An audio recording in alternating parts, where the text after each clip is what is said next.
In order to take on Biden, Robert F. Kennedy Jr. must rely on family backing. The Kennedy family has experienced a lot. They do not wish to experience this. No name has been printed more times on ballots or yard signs.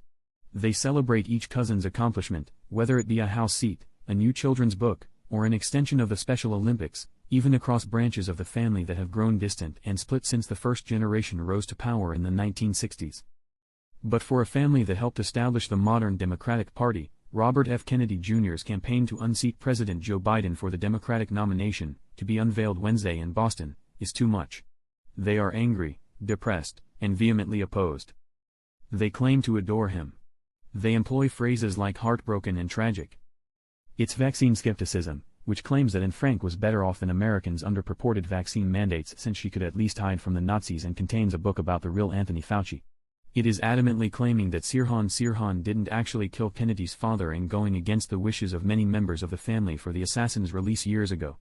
The Kennedy family is well represented in the current administration, and the president has long-standing, close relationships with several members of the family.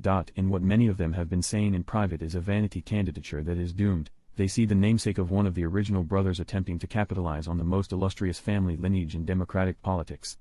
And that they aspire to perdition. One person who has spoken to several members of a family that is typically so guarded that even longtime carers frequently feel like they hardly understand the dynamics themselves, said that they are angry to be put in this position because they always want to support the family but are being put in a position that makes that impossible. The question: which brother?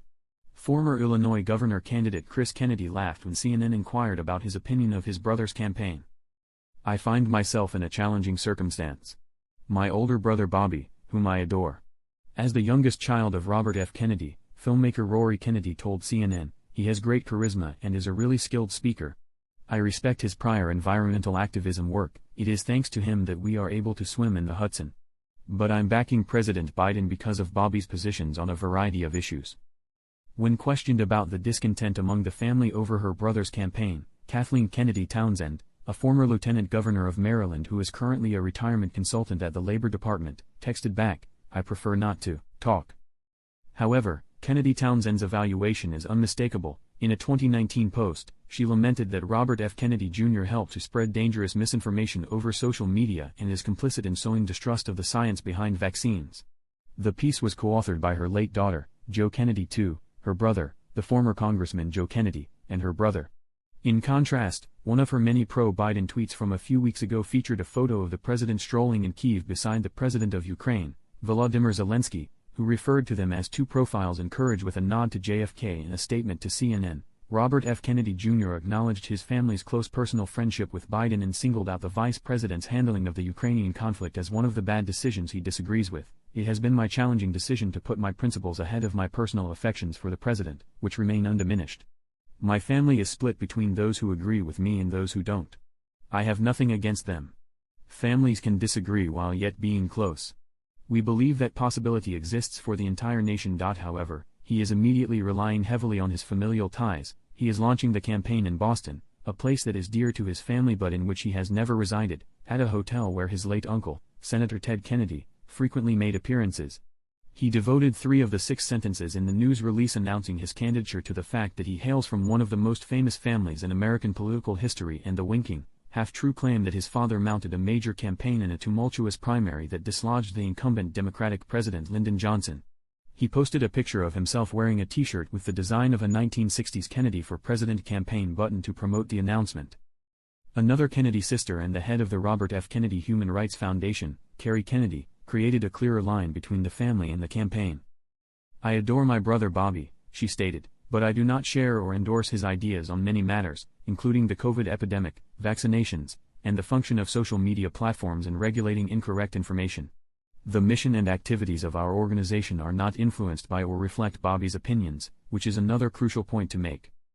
Bobby Shriver, a co-founder of the RED, corporate anti-AIDS movement, and her cousin, shared on Twitter that Kennedy had submitted paperwork to the Federal Election Commission earlier this month, a good day to state that I was happy to support Joe Biden in 2015 at the outset. Eager to put in a lot of effort once more. Former Rhode Island Congressman and supporter of mental health and addiction issues Patrick Kennedy, son of Ted Kennedy and younger cousin of Robert F. Kennedy Jr., told CNN that his position on the race is clear: I support President Biden. He cited, among other things, the fact that Biden has done more than any other president to enforce a law that forbids insurance companies from discriminating against people who have mental illnesses or addictions, as well as the fact that Biden has generally supported efforts to reform the mental health and substance use disorder system. Robert F. Kennedy Jr. appeals to a deeper existential anxiety for the family for many Kennedys. The original brothers' admirers in America are well into their retirement years and are starting to pass away. Even the tabloid tragedies and curse-like catastrophes of the next generations are starting to fade from memory. They are concerned that the true impact of this presidential campaign may not be pulling many delegates away from Biden, but rather creating the perception that the family is all about what he stands for. The original Community Mental Health Act of '63 was signed by President Kennedy. In order to get involved early in the lives of children, Attorney General Robert Kennedy established the Office of Juvenile Justice and Delinquency Prevention, and my father was a major Senate proponent of parity, according to Patrick Kennedy. This is the core of my family's history, these issues, and the amazing legacy that they all had on civil rights, from JFK being the first president to address the issue on national TV to RFK standing with Dr. King to my father's essential work on the Voting Rights Act and immigration reform. Deep Kennedy links dating back decades for Biden. Since his first unsuccessful bid for the presidency in 1987, Biden has frequently cited one of the less well-known passages from John F. Kennedy's 1961 speech, Moonshot. Although Kennedy really said we are unwilling to postpone, he typically says we refuse to postpone. In his own study in the White House, Obama has a framed and hanging excerpt from the original prompter script that Caroline Kennedy gave to him. In addition to Martin Luther King Jr., Bobby Kennedy was one of Biden's two heroes when he first entered politics. On his desk in the Oval Office, he maintains busts of both people. But for Biden, the relationship entails more than just political motivation.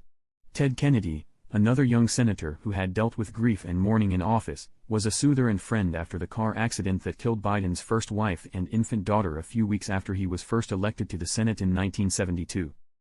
This meant that Kennedy's office in the Hart Senate office building would see a lot of lengthy meetings.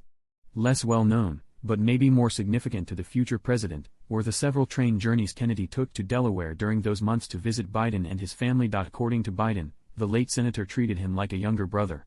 When the Edward M. Kennedy Institute for the U.S. Senate first opened its doors in 2015, then Vice President Joe Biden referred to him as my tutor and my guide. Biden contacted Ethel Kennedy, RFK's wife and the mother of his soon-to-be primary opponent, to wish her a happy 95th birthday last week while on Air Force One and way to Belfast with former Representative Joe Kennedy III, RFK's grandson, RFK Jr.'s nephew, and now Biden's special envoy to Northern Ireland. Kerry Kennedy posted a story about Joe Biden and Ethel Kennedy together in an old photograph with a heart around it on Instagram. He said he went into politics because of Robert Kennedy. Uncle Ted was a great help when his family died in the car crash, and Jack Kennedy was the first Irish president going to Ireland and now he's the second, and he hopes he can fill Jack's shoes, Kerry Kennedy said. We love you Joe and Joe, Mum retorted. A Biden-Kennedy presidency. The second gentleman, Doug Emhoff, was speaking about battling hate and anti-Semitism in a speech introduced by John F. Kennedy's granddaughter Tatiana Schlossberg at the Kennedy Presidential Library in Boston, across the bay from the scheduled presidential announcement, almost at the exact same time as Biden was on that call.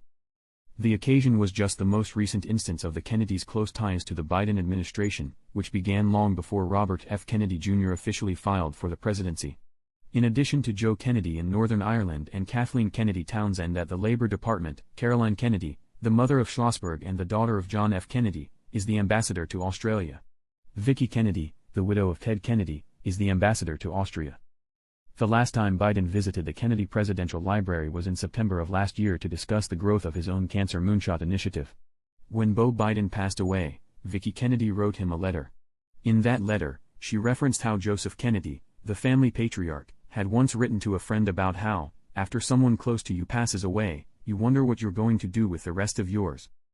Biden entered the 2020 presidential race in part because he believed he was carrying out the campaign he had originally planned for his deceased son.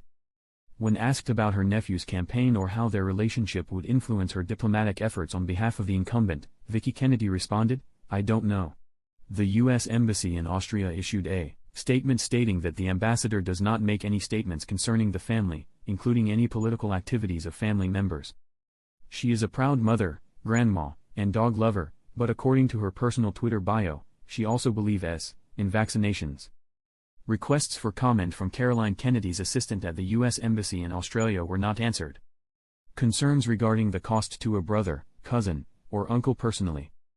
With tales of him saving birds with broken wings and giving them to siblings as gifts, or his environmental work in New York with the group Riverkeeper, which many believed would result in a potentially successful campaign from New York Attorney General in 2006 that never materialized, many Kennedys and friends of Kennedys wistfully recall the Bobby they claim to have known. That has been replaced in their imaginations by a feeling that he has become lost. Several Kennedy family members and friends told CNN that, in addition to their other concerns about the candidature, they are worried that, out of love for him, a campaign could result in the reopening of old wounds like his drug problems in the 1980s and a problematic marriage to his second wife, who passed away in 2012. Accordingly, the swift and quiet conclusion of this campaign is the best they can hope for, according to some. However, one of them quipped that if his campaign gains traction and Biden runs for president as expected, Robert F. Kennedy Jr. would end up being the factor that unifies the fractured family for a gathering where many Kennedys support Biden.